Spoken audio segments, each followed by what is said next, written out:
Alright guys, welcome back to another exercise execution video. Today I'm going to be taking you through the D-handle seated cable fly.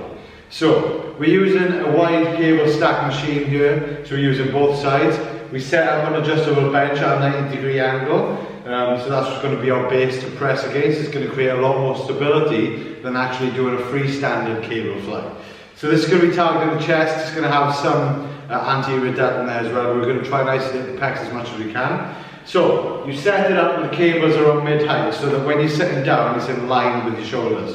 So once that's set up with D-handles, you want to choose the weight, and then you can have someone pass you one side. I prefer that because especially when you're going a bit heavier, you want to make sure you're set in position here on the bench. So obviously I'm on my own today, so I have to take the weight myself. As you can see, it's quite difficult now, so I have to wrap it around and take the other side. Once you walk out, make sure you're in a safe position while you're doing that as well. As you lean back, now is the perfect opportunity to create that stable base. So what I want to do is retract my shoulders, contract my lats hard as well, like I'm doing a rowing, as if I'm like literally rowing backwards for a back exercise.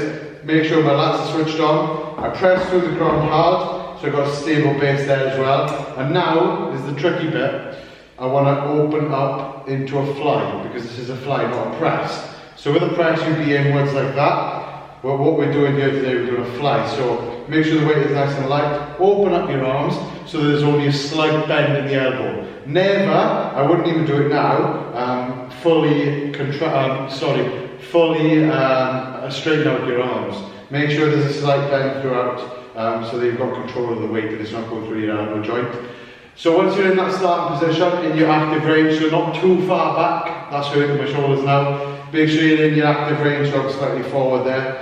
Then I drive forward with my pecs, and I press my biceps together. That's what I'm thinking about. Obviously they can't touch, but if they were big enough they could. But I'm trying to press my biceps together, and I've got my arms pretty straight here. But there's still a slight bend in the elbow. So slow, control the eccentric, back down in the active range. And then we pause and then drive forward, squeeze hard, thinking about bringing those biceps together, slowly centric again, always looking up, and then drive forward again and squeeze hard. Okay, and when you want to dismount, this is why it's important to have someone with you, because you'll be fatigued at this point.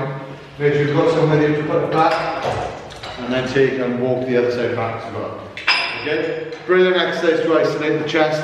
Thank you. If you've got any questions, shoot a message to your coach, and see you soon.